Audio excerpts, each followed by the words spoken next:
방향을 돌이키라. 우리가 살아가면서 삶을 돌이켜야 하는 순간이 참 많은 것 같아요. 집에서 이렇게 제가 신부가 아니니까 또 세상 사는 것 똑같이 살죠. 그래서 목회는 사실 어디가 가장 어렵냐면 가정 목회가 가장 어렵습니다.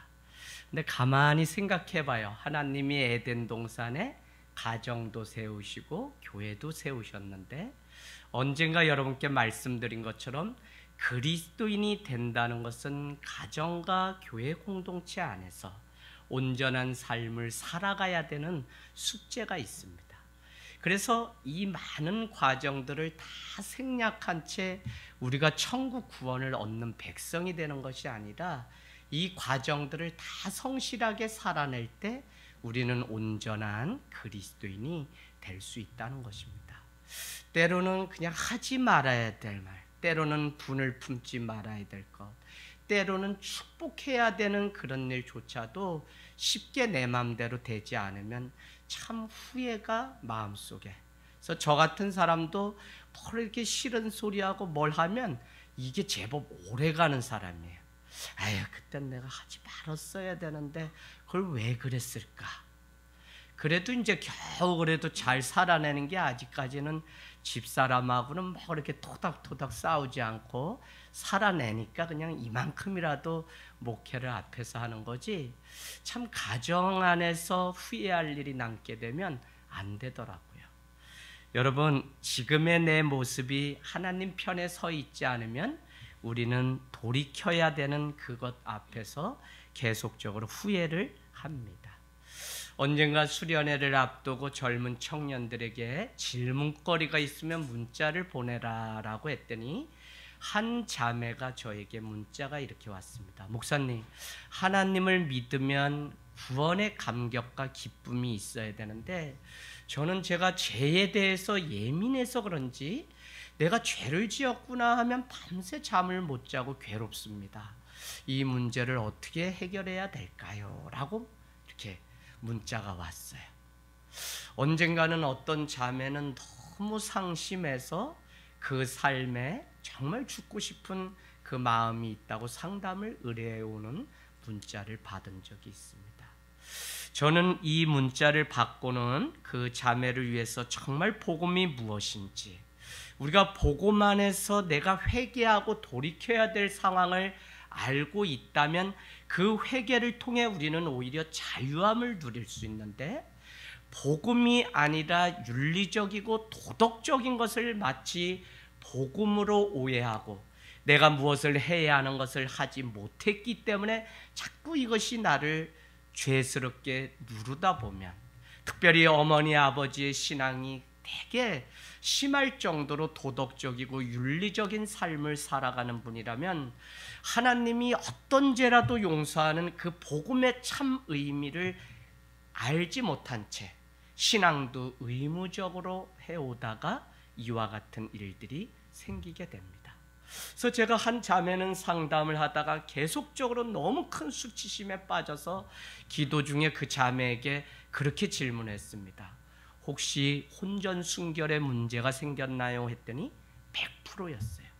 내가 하나님을 믿는 거룩한 자녀인데 물론 지켜야 함에도 불구하고 내가 지키지 못했기 때문에 구원받지 못한다고 하는 생각을 떨쳐버리지 못하는 자매의 모습을 보았습니다.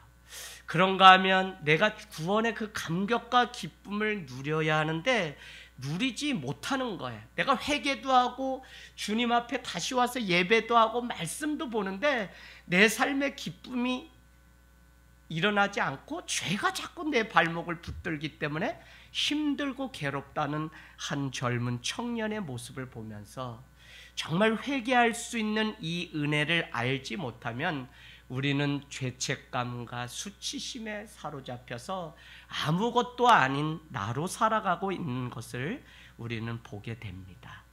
여러분, 오늘 우리가 읽은 이 말씀은 예수님이 십자가에 달려 돌아가시고 이제 두 제자는 너무 낙담해서 실망이 돼서 예수님이 부활하신다는 그 사실을 잊은 채 엠마오를 향해서 두 사람이 걸어가고 있습니다. 그들은 그 길가에서 누구를 만나게 되냐면 부활하셔서 찾아오신 그 주님. 그 주님은 너희가 어디로 가느냐라고 물었을 때 그들은 주님인 것을 알지 못한 채 자기의 인생길로 가는 것을 보게 됩니다. 애석하게도 부활하신 주님을 아직 믿지 못했던 것입니다. 오늘 16절 우리가 읽지 않았지만 한번 가서 여러분 이렇게 표시해 놓으실래요? 두 제자, 그들은 이라고 하는 그들은 누구냐면 16절에 그들은 엠마오로 가는 두 제자를 이야기합니다. 그들은 눈이 가리워져서 그인 줄, 예수인 줄 알아보지 못했다는 것입니다. 부활하신 주님이 자기 옆에 있음에도 불구하고 육신의 이 눈이 다 가려져서 예수님을 보지 못한 채 살아가고 있는 것이죠.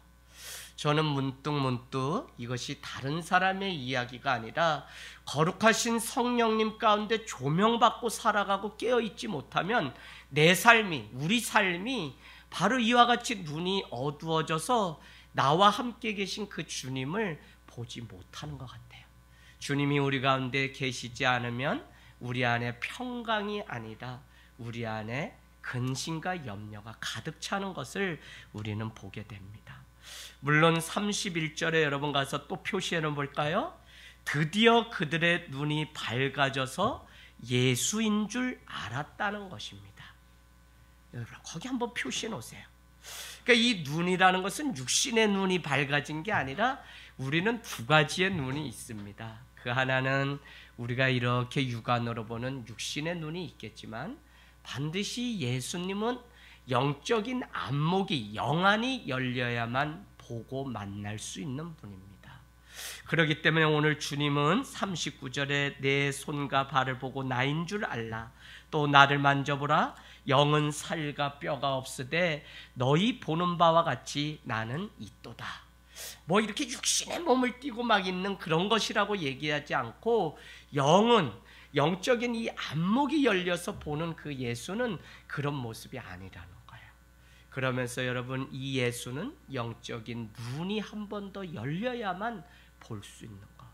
왜 이렇게 많은 사람들이 교회를 다니고 예수가 나와 함께하고 그 예수가 지금 내가 직장에 가든 어디 모임에 가든 다 나와 함께한다고 하는 사실을 그냥 귀에 딱지가 박힐 정도로 들으면서도 예수님 없는 삶을 우리가 사는 자처럼 살아갈까요? 이 육신의 장막이 큰 눈이 가리워져서 영적인 그 주님의 세계를 보지 못하기 때문에 여전히 눈을 뜨고 세상을 보면 염려와 근심이 내 삶 가운데 가득한 것을 우리는 보게 됩니다. 여러분 오늘 그 주님을 드디어 만나게 되었을 때 그 걸음이 엠마오로 가던 그 걸음은 다시 어디로 돌이키게 되냐면 예루살렘으로 돌이키게 됩니다. 너무 기쁜 이 소식을 가서 내가 예수를 만났다고 하는 이 소식을 전하기 위해서 엠마오로부터 예루살렘은 40km 정도 되는 이 거리를 단숨에 그냥 돌이켜서 주님을 기다리고 있는 예루살렘의 교회 공동체에게 찾아갔다는 것입니다. 여러분 마가복음 1장은 회개하고 주 예수를 따르라, 회개하고 복음을 믿으라고 이야기합니다. 회개는 주님께로 360도 180도를 완전히 돌이키는 거예요. 세상적으로 살아가던 그 삶을 그냥 엇비슷하게 이렇게 예수께로 가는 게 아니라 회개는 완전히 그 삶과 정반대로 향해서 가는 삶인데 오늘 제자들이 엠마오로 내려갔다가 완전히 예루살렘을 향하여 다시 올라가는 삶으로 바뀐 것을 우리는 보게 됩니다. 근데 여러분 이 회개, 이 삶은 날마다 우리에게 요구되는 것이지 무슨 잘못이 있으면 우리가 그런 것이 아니라 저는 또 이렇게 생각해 봐요. 이 서울을 제가 한번 이렇게 갔다 왔거든요. 오산이 좋아요. 오산이 와야지 공기도 좋고. 근데 뭐가 더 좋냐? 나는 오산이 더 깨끗한 것 같아. 사람들이 아무리 뭐 죄가 있다 그래도 이 오산이 낫겠지. 아닌가요? 아닐 수도 있겠다. 그죠? 그런데도 오산이 오니까 두 다리 팔 뭐 다 뻗고 잠이 그렇게 잘 오는 거 보니까 여기가 천국이 맞습니다. 할렐루야. 그래서 여러분, 여기에 내 자리를 이렇게 신을 벗고 살아가는 이 삶이 행복하다는 사실을 깨닫게 됩니다. 오늘 모든 것을 포기하고 자기 뜻대로 되지 않고 믿었던 것, 내가 의지했던 것이 한순간 무너지게 되면 우리는 다시 일어날 힘을 잃게 되고 그냥 후회를 하면서 옛날 살던 그 방식으로 다시 그냥 돌아가려고 하는 모습이 우리에게도 있습니다.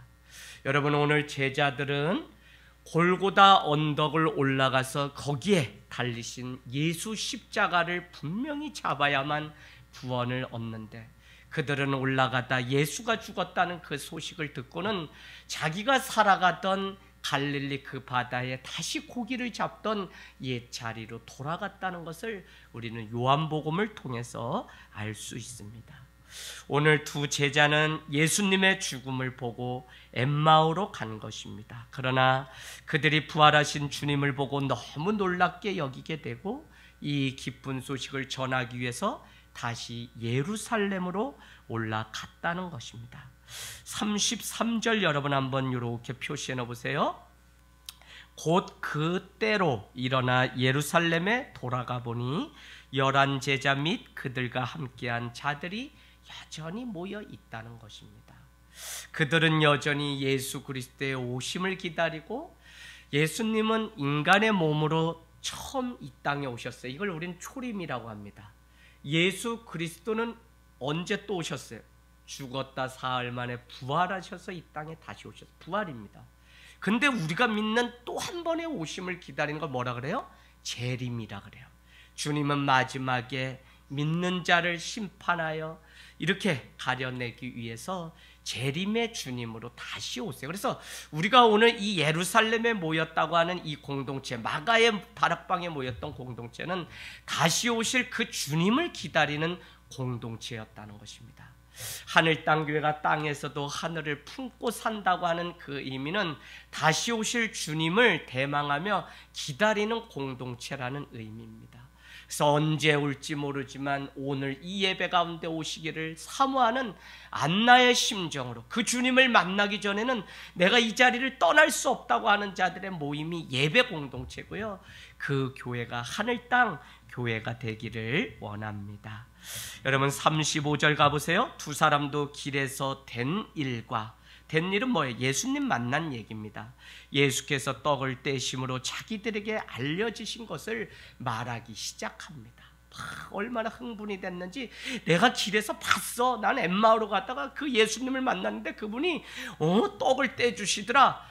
또한 부활하신 주님은 너희에게 무엇이 있느냐고 물으시고 어떻게 얘기합니까? 저기 42절에 무슨 먹을 것이 있느냐 하시고는 42절에 가니까 구운 생선 한 토막을 나누시는 예수님의 그 모습을 우리는 보게 됩니다. 여러분, 오늘 두 제자에게 이 기쁜 소식이 전하여지자 주님이 나타나셔서 하신 첫 마디가 저는 가장 의미 있는 것 같아요. 오늘 36절에 너희에게 평강이 있을지어다. 아멘. 여러분, 평강이 있다고 하는 이것이 얼마나 기쁜지. 오늘도 종일 살아가 보지만 이 사람의 슬픈 일도 내일 같고 저 사람의 힘든 일도 내일 같고, 그러니까 내가 기뻐서 그냥 살아가는 거지 얼마나 세상은 많은 이 어려움 속에 살아가는지 모릅니다. 그럼에도 불구하고 부활하신 주님이 제자들과 그 백성들에게 나타나셔서 뭐라고 얘기하냐면 평강이 있을지어다. 여러분, 모든 문제는 우리 마음의 문제입니다. 그래서 잠언서 4장 23절은 무릇 지킬 만한 것보다 내 마음을 지키라. 이에서 생명이 나느니라고 말씀하십니다.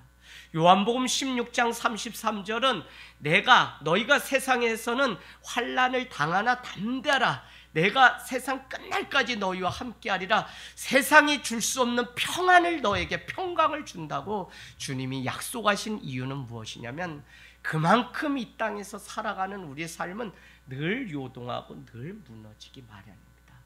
그래서 주님이 정말 우리에게, 사랑하는 자에게 오셔서 평강이 있기를 원하는 이것이, 그래서 주님은 사복음서에도 너가 다른 집에 들어가면 가장 먼저 할 것이 무엇이죠? 이 집에 평강을 빌라고 그렇게 말씀하고 있습니다. 그래서 여러분은 그냥 신앙생활 안 해보셨어도 이제 하늘땅교회 정도 다니시면 어느 집에 가면 반드시 그 집의 평강을 위해서 우리는 기도를 할 수 있는 그 은혜가, 그게 말씀대로 살아가는 거예요.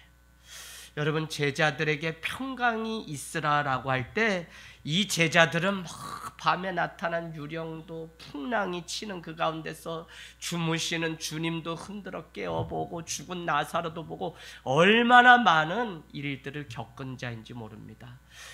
결국은 그 삶 끝에 자기들이 그렇게 믿고 구원해 주실 예수님이 처참하게 유대인의 왕이라는 명패를 받고 사람들의 침뱉음과 조롱과 그 멸시를 받으면서 죽는 그 모습을 볼 때 우리가 믿고 바랬던 그 왕이 아니라 그냥 한낱 우리만도 못한 한 사람이 죽었구나라고 하는 것에 큰 절망을 느끼고 있었습니다.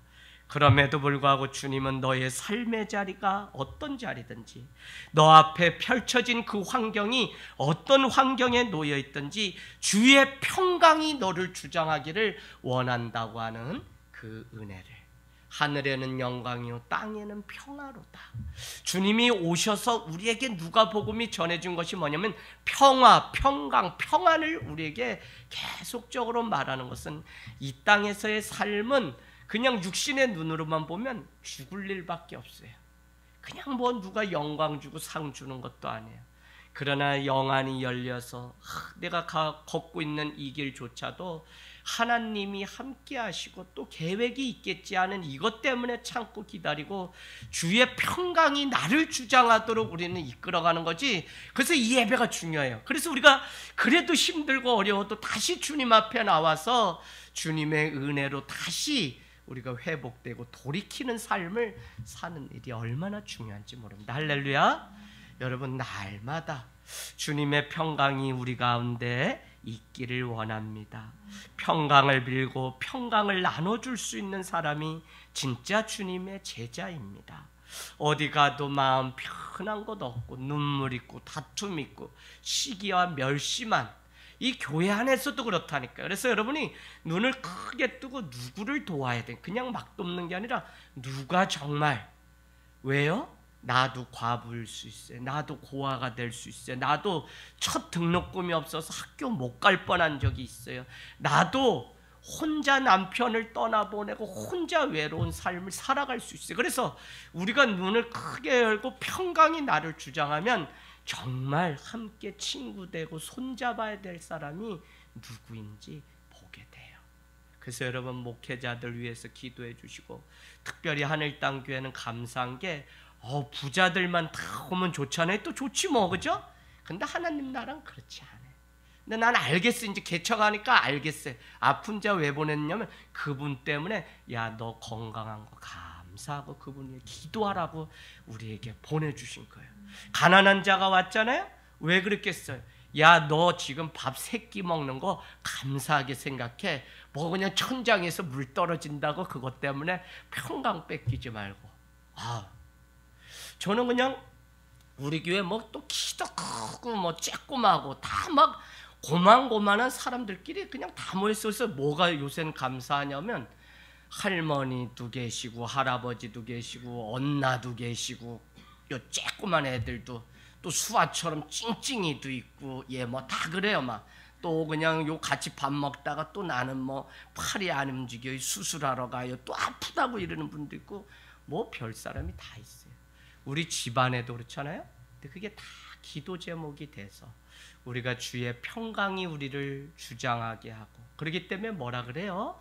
사도 바울이 쓴 모든 인사말에는 우리 주 하나님과 주 예수 그리스도를 따라 은혜와 평강이 너희에게 있을지어다 라고 축복합니다. 은혜와 평강은 어디로 와요? 우리 주 하나님과 주 예수 그리스도를 따라 살면 거기에 은혜와 평강이 있습니다. 우리가 이 삶을 온전히 돌이켜서 살지 않고 자꾸 세상적으로 여전히 한 발은 세상처럼, 세상 사람들처럼 그냥 세상 방식대로 못 버리고 여전히 교회를 다녀도, 그러니까 우리 안에 온전한 주님의 평강으로. 제가 직장을 가서 여러분 어제 번개탄 TV에서 이런 거 질문하고, 목사님은 어떻게 더 목회자의 길이 됐어요? 네, 29에 뭐 이렇게 하다가 직장생활 뭐 좀 하다가 주의를 못 지키잖아요. 주의를 못 지키는 건 뭐 골프도 이거 좀 회장님 오시면은 또 출동해가지고 나가야 되고, 제가 그래도 이거 골프도 쳐요. 여러분 좀 1년 정도 좀 이렇게 배웠어요. 근데 재밌는 건 뭐냐면 그러다 보니까 주의를 못 지키잖아요. 뭐 진급도 하고 월급도 받고, 그래서 주의를 지킬 수 있는 일이 뭐 있을까 하다가 목사가 되는 게 가장 확실한 것 같아서 어머니 아버지 반대 무릅쓰고 신학교 편입했습니다. 그러니까 목사가 된 이유를 많이 들어봤는데 주의를 가장 잘 지킬 수 있는 게 목사라서 된 사람은 처음 봤다고 거기서 아주 막 박장돼서 댓글이 달리더라고요. 여러분, 주의 평강이 우리를 주장하는 그 은혜가 있기를 원합니다. 여전히 오늘 이 제자들은 37절에 가서 여러분 표시해 놓으시면, 부활하신 주님이 지금 평강도 비고 자기 옆에 같이 하는데도 여전히 그들 마음 한자리는 놀라고 무서워해요. 41절에 가요, 너무 기쁨으로, 기쁨은 기뻤는데 아직도 믿지 못하고 놀랍게 여겼다는 거예요. 그러니까 결국 오늘 이들의 마음은 이해가 되거든요. 부활하신 주님이 자기 앞에 오니까 처음에는 믿지 않았어요. 처음에는 이 육신의 눈에 다 가려서 부활하신 주님을 보지 못했어요. 근데 이제는 보게 됐어요. 그럼에도 불구하고 그들 안에는 두려움이 여전히 있었어요. 왜요? 믿지 못하기 때문에. 결국 그들 안에 있는 이 두려움은 믿지 않는 믿음의 문제라는 사실을 우리에게 가르쳐줘요. 여러분, 믿는다고 하는 이것, 신앙, 릴리전이라고 하는데, 리는 다시, 리전은 묵다라는 의미입니다. 두려움은 우리의 마음을 갈라놔요. 그러나 우리가 신앙생활을 한다, 믿는다라고 하는 것은 주님과 묻고 주의 평강과 묻고 주의 은혜와 우리가 묶이기 시작하면 더 이상 두려운 게 아니라 세상이 살만한 곳이 되는 거예요. 그 은혜가 우리에게 있습니다. 여러분, 41절 말씀처럼 주님이 부활하신 것을 믿지 못하는데 앞에 계시니까 두려울 수밖에 없습니다. 그럼에도 불구하고 누가는 믿음이 없음에 초점을 맞춰요. 두려워하는 이유가 믿음이 없다는 거예요.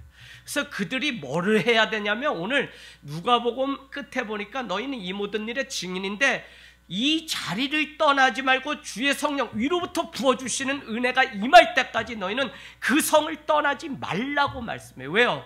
그냥 우리 육신의 힘으로 나가서는 두렵고 염려가 가득해요. 나 이거 잘한 건가? 잘 온 건가? 잘 사는 건가? 잘 먹은 건가? 그런데 여러분, 예수 그리스도께서 부어주시는 성령의 힘이 내 안에 임하게 되면 두려움도 끊어버리게 되고 정말 우리에게 새로운 힘이 생기기 때문에 능력 있는 삶을 살아갈 수 있다는 것입니다. 누가 주인으로 예수님을 모실 수 있을까요? 오늘 말씀의 결론, 말씀이 있어야 됩니다. 하나님의 말씀을 읽고 듣고 지키는 자가 복이 있다는 거예요. 어디 나와요? 요한계시록 1장 3절. 요한계시록이 그렇게 엄청난 예언서인데 그 예언서를 기록하는 사도 요한은 뭐라고 얘기하냐면, 이 예언의 말씀을 읽고 듣고 지키는 자가 복이 있다는 거예요. 여러분, 이제 예배를 통해 말씀 들어요, 읽어요. 여러분에게 한 가지가 남아서 지켜야 돼, 지켜야 돼. 말씀 듣고서 그냥 나가버리면 내 삶, 옛날 살던 그 삶대로 살아가는 거지 끊지 못한다니까요.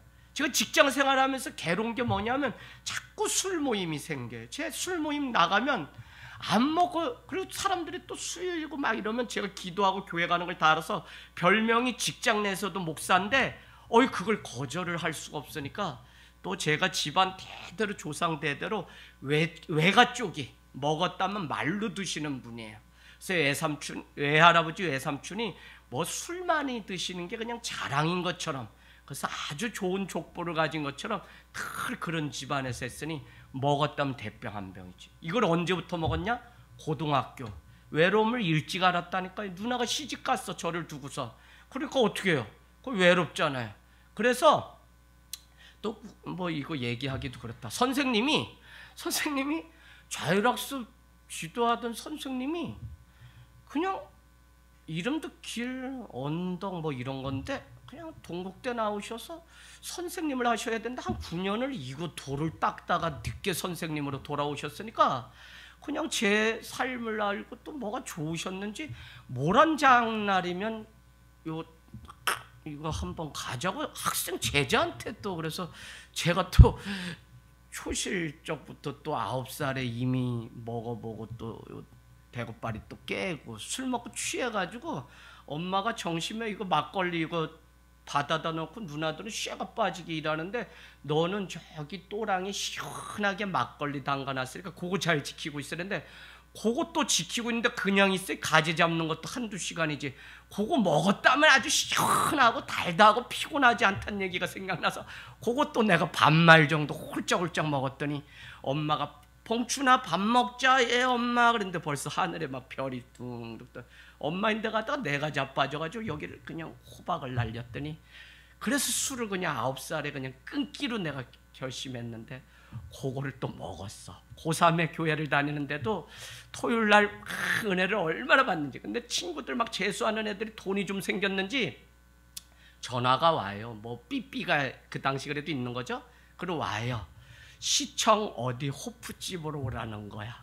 그래서 제가 지난번에 뭔 이렇게 얘기하는데 나 다 잊어버렸는데 목사님 한 분이 요새 영이 떠나셨는지 형님 난 요새 막 더운 여름이 막 그가 생각나. 그래서 뭐야 목사가 너 그랬더니 형님 아우 옛날 그 시청 거기 알아. 그래서 나도 좀 드나들었어. 넌 어떻게 알아?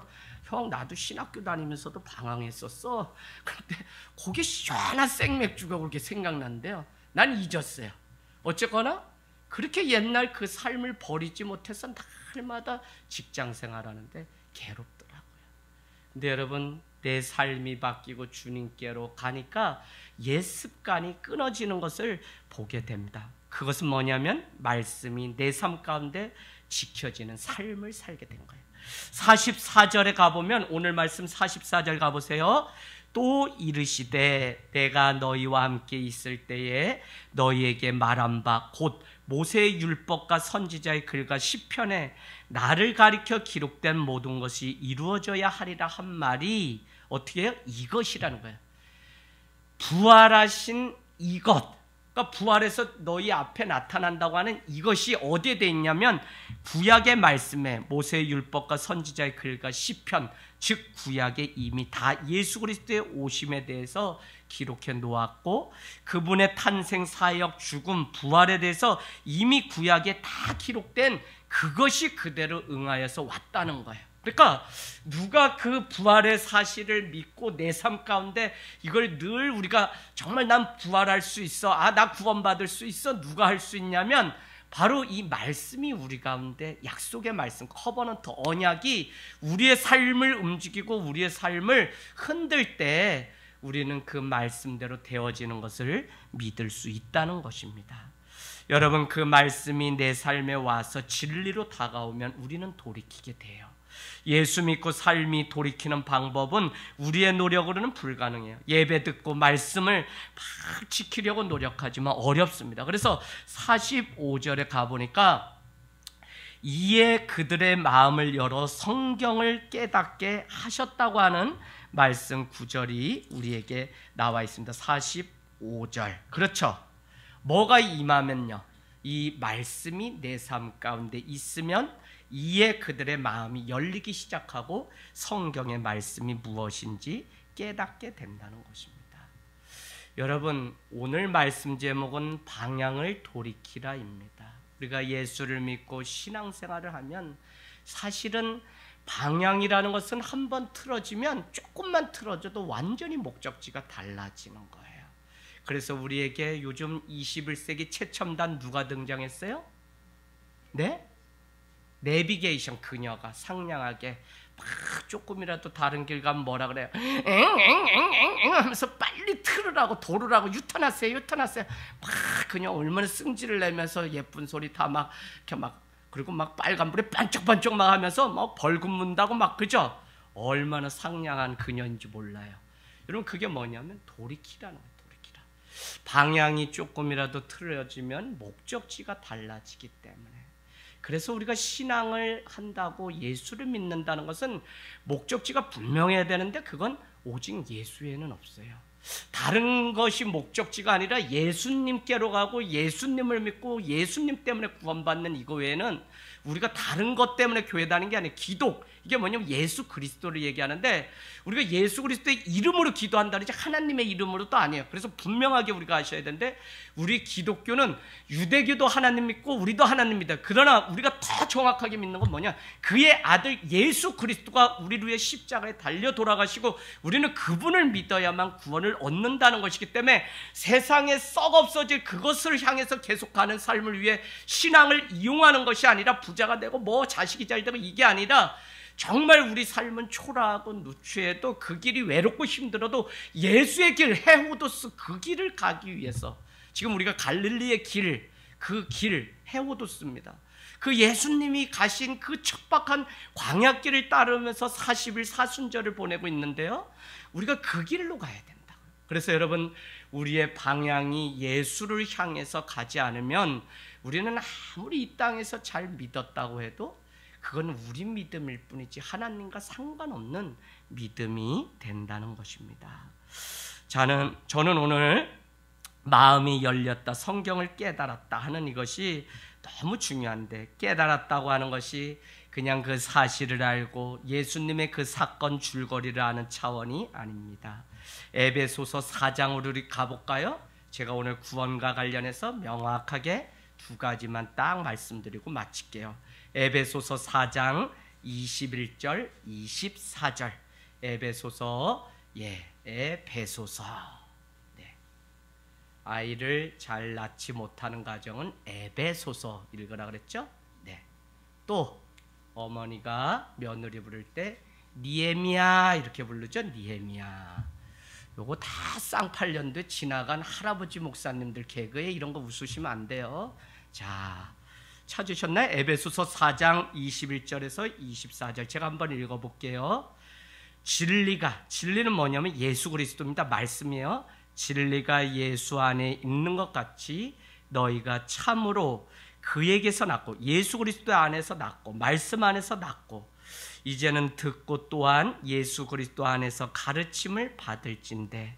너희는 그 가르침을 받고 그 안에서 낳았다는 건 뭐예요? 신앙인이라는 거예요. 신앙인인데 너희는 유혹의 욕심을 따라 썩어 없어질 구습을 따르는 옛사람을 벗어버리고 오직 너희의 심령이 새롭게 되어 하나님을 따라 의와 진리의 거룩함으로 지으심을 받은 뭐요? 새 사람을 입으라.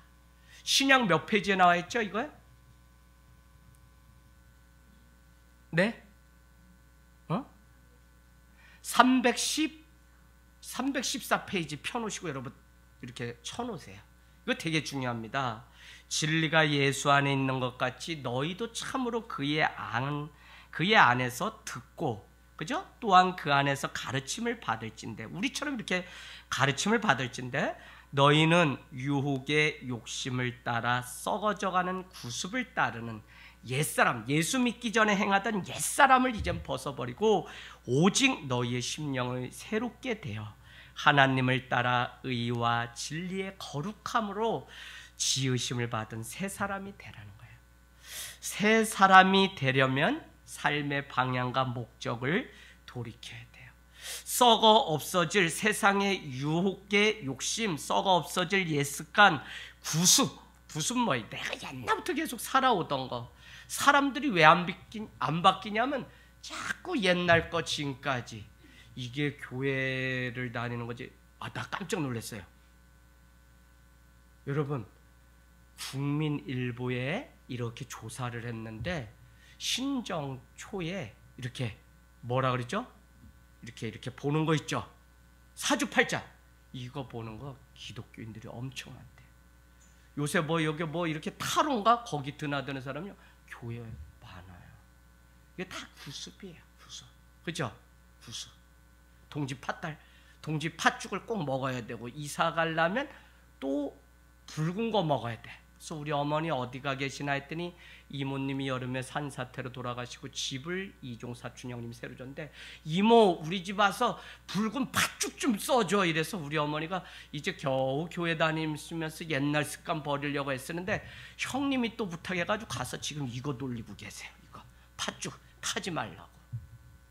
옛 구습, 옛 습관을 버려야만 우리는 의와 진리의 새 옷을 입고 주님의 구원의 자녀가 될 수 있다는 것입니다. 그러려면 우리 삶의 방향과 목적을 완전히 바꿔야 되는데, 에베소서 4장 13절, 거기 앞에야 동그라미 쳐놓으세요. 4장 13절은 그럼 뭐냐?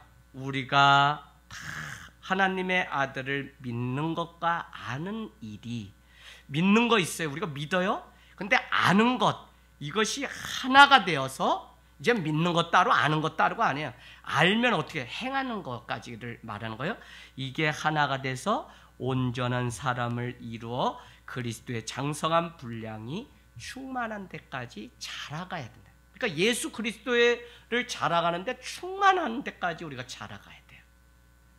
저는 시골 출신이다 보니까 아버지가 교회 다니시면서도 5년 동안 그래도 조상신이 와서 식사하시고 가실 수 있게 상은 차려놓고 예배 드려야 된다. 그래서 교회 다니면서도 그걸 버리기까지 5년.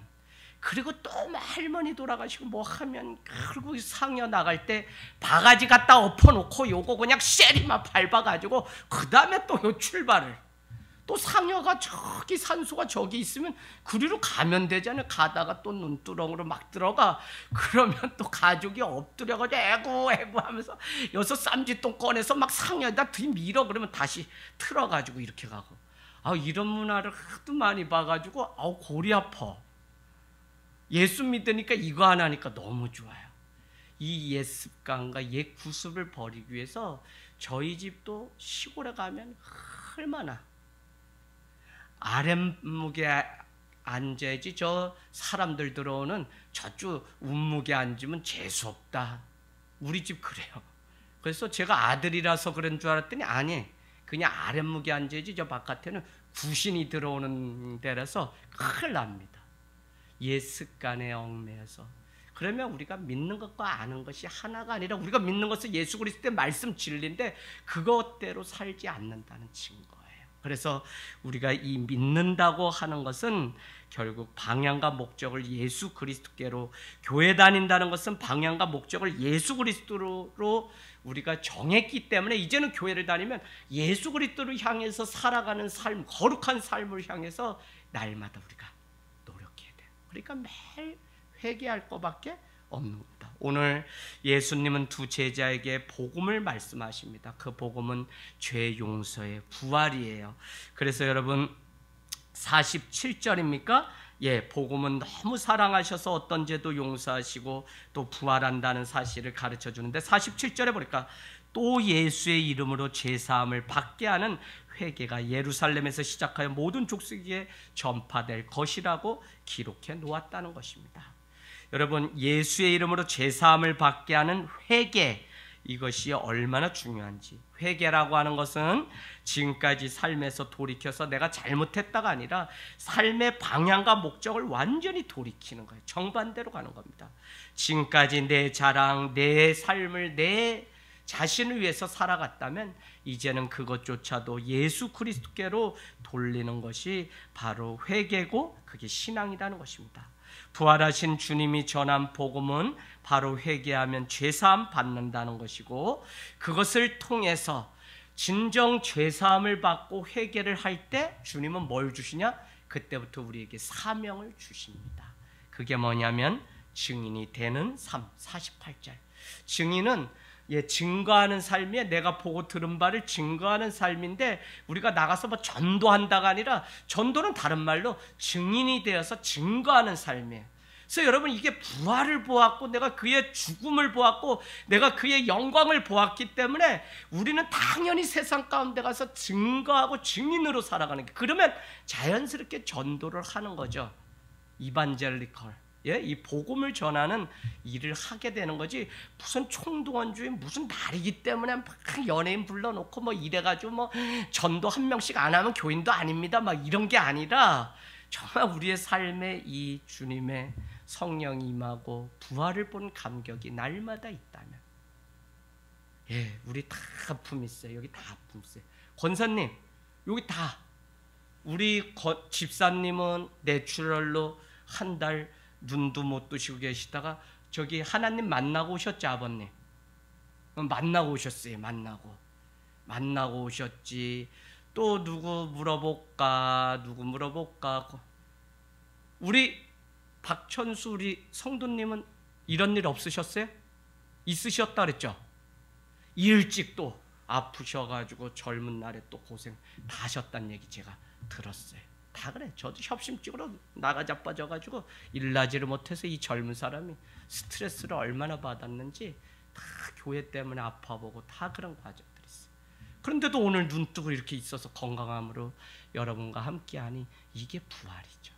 얼마나 감격스러워. 내가 오늘 또 생명을 얻었구나, 또 살 기회를 얻었구나. 그러니 내가 주님 앞에 기도하고 다시 살 이유가 분명히 있는 것입니다. 그런데 오늘 말씀은 가장 중요한 게 여러분 이 자리를 떠나지 말라는 거예요.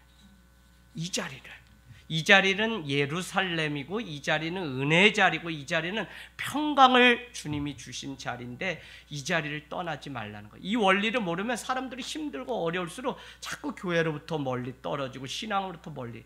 아니요, 이 자리를 떠나지 말라는 거예요. 사도행전 1장 4절은 더 정확하게 우리에게 뭐라고 얘기하냐면 아버지가 약속하신 것을 주실 때까지 떠나지 말라 그래요. 어디를? 예루살렘이라고 하는 믿음의 이 자리를 떠나지 말라. 그리하면 성령이 너희에게 임하면 권능을 받고 온 유대 사마리아 땅끝까지 이르러 내 증인이 되리라고 우리에게 말씀하고 있습니다. 오늘 증인의 이 사명을 가지고 사는 자는 복이 있어요. 이 아름다운 복음을 전하는 발이여, 더구나 어두운 데서 선한 곳으로 어떻게 해요? 이게 어디 나오죠? 우리 베드로전서 제가 읽고 마칠게요. 베드로전서 맞죠?